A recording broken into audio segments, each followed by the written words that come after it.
présente, je suis M. Alfred Bienvenu Sita.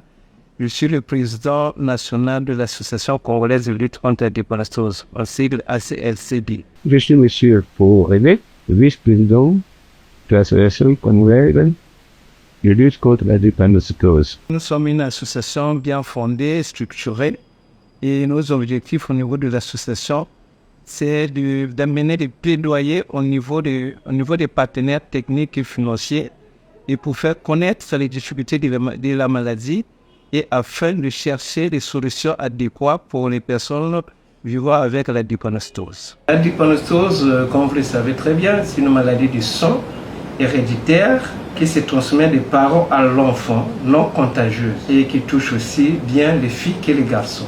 Prenons par exemple le sujet AA. Les sujets AA, ce sont des sujets sains. Vous appelez le sujet sain. Or, le sujet AS, c'est asymptomatique. Il a une tare dans son sang, mais il n'est pas malade. Ce sont des sujets que nous appelons asymptomatiques. Mais les sujets SS, ce sont des sujets malades, où les globules sont vraiment déformés. Et à ce moment-là, lorsque un sujet AS va avec un sujet AS, ça dépend des pourcentages. Donc, il peut y avoir un pourcentage où l'homme peut dégager AS et A, par exemple, et la femme donne AS. Ils peuvent avoir un sujet asymptomatique. Lorsque l'homme envoie le S, la femme S, alors nous avons un sujet malade SS. À ce moment-là, ce que nous appelons la drépanocytose totale. C'est pourquoi l'association lutte pour permettre à ce que les jeunes qui veulent se marier, avant de se marier, qu'ils puissent avoir leur statut. C'est une maladie très difficile, une maladie à vie, et nous ne devons pas laisser une personne dans un petit coin comme ça. D'où nous avons pensé à installer notre association dans chaque département et dans chaque arrondissement de la ville de Brazzaville. Et c'est pour te dire que nous sommes une association qui a des points focaux pour différents hôpitaux qui se situent dans les arrondissements et dans les départements. Alors, pour la prise en charge de la maladie, ça c'est un problème, c'est que nous emboîtons le pas jusqu'au jour d'aujourd'hui parce que vous savez très bien que prendre en charge une personne malade, ce n'est pas facile. Et en tant qu'association que nous animons, nous sommes une association qui évolue que nous avons plusieurs canaux à accompagner les patients. Et nous avons d'abord le point de vue matériel, le point de vue psychologique et spirituel également. Vous savez très bien quand une personne souffre de la drépanocytose, dans d'autres cieux, sinon selon d'autres paroles, se disent qu'il y a un problème de famille, il y a un problème. Donc il y a beaucoup de questions qui se posent. Et sur ce point, nous accompagnons les parents ou sinon le patient pour lui dire écoute, c'est une maladie qui n'est non seulement à vous, mais une maladie que toute autre personne souffre comme vous. Et sur ce point, psychologiquement, les personnes, nous le remontons, sinon nous prenons en charge les questions psychologiques. Au niveau du matériel, vous savez très bien que c'est une maladie agit et parfois que ce manifeste avec des complications. Et sur ce point, nous avons une organisation au niveau de notre association. Il y a un département de social ou santé. Nous achetons au préalable des produits qui pouvaient nous permettre aussi d'accompagner les patients qui ont des fortines.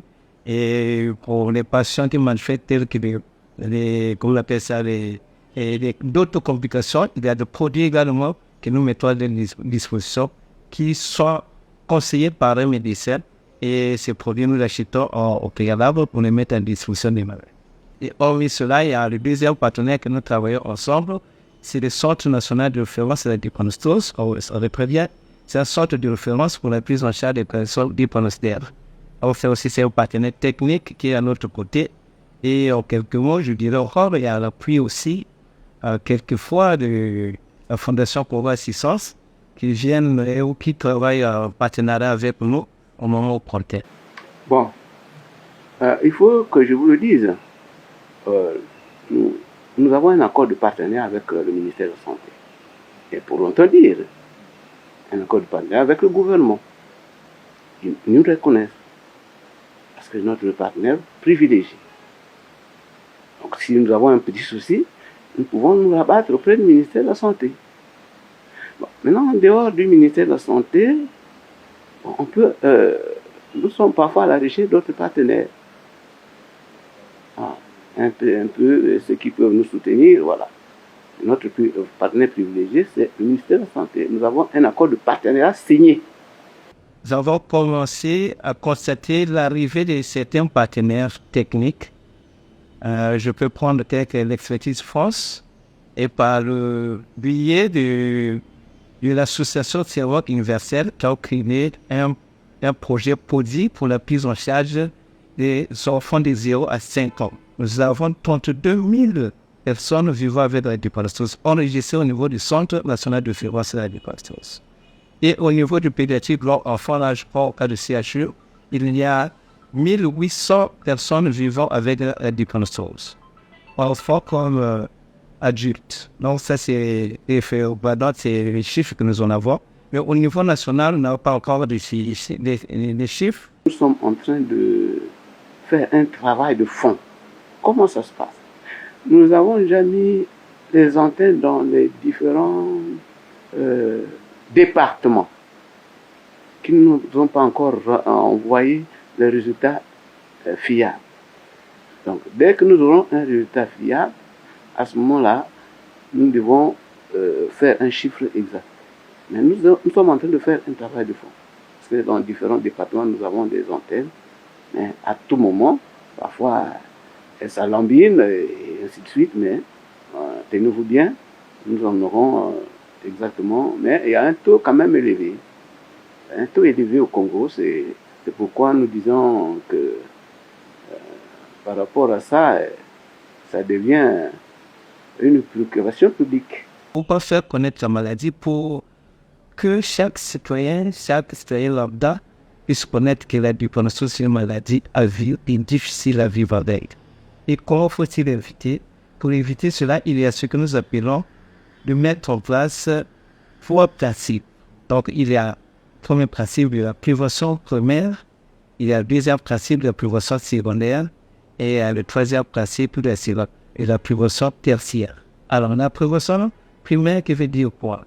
Comment faut-il éviter la morbidité de la drépanocytose? Quand je dis la morbidité, comment éviter à mettre la naissance de plusieurs enfants drépanocytaires? Donc sur ce point, voilà pourquoi nous avons toujours l'action d'aller sensibiliser dans les écoles, surtout là où il y a des enfants donc, qui ont l'âge de procréer et faire connaître qu'est-ce qu'il faut faire avant tout, ou encore avant le mariage, ou encore un projet avant la grossesse, c'est de faire ce que nous appelons le test électrophorex pour connaître le statut de tout un chacun, et monsieur ou madame. Alors, quand vous connaissez le statut là, alors, pour les personnes déjà nées ou déclarées drépanocytaires, c'est ce que nous appelons la prévention secondaire. Il y a ce que nous appelons le respect des règles d'or. La personne, une fois qu'il est déclaré les malades, nous la prenons, nous la coachons. Sinon, nous avons le temps de dire, écoute, comment faut-il vivre avec la maladie? Et pour les parents, comment ils doivent vivre avec l'enfant qui est malade? Donc, comme vous le savez très bien que tout enfant peut piquer une crise, quoi que ce soit. Mais dans un couple ayant déclaré qu'ils sont ils ont un enfant monozygote ou ses parents, et quand il y a une crise comme ça, le couple parfois est paniqué. Et à ce point de vue, c'est à nous de reprocher, de les apprendre comment faut-il faire.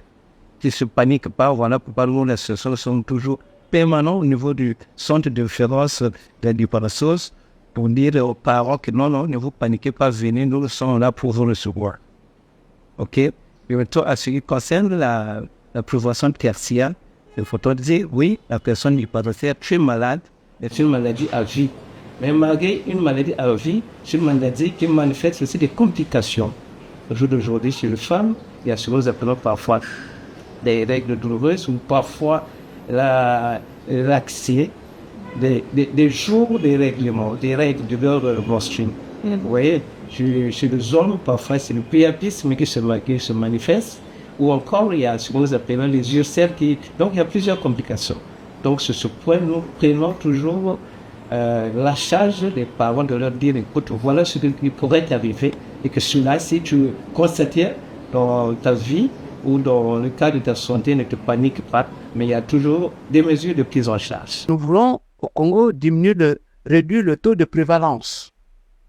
Parce que nous donnons des informations à ce que des campagnes d'information pour que le taux de prévalence au Congo puisse diminuer. Pour que nous n'ayons plus vraiment au Congo des dépendances totales et voilà un peu ça. Mode de transmission.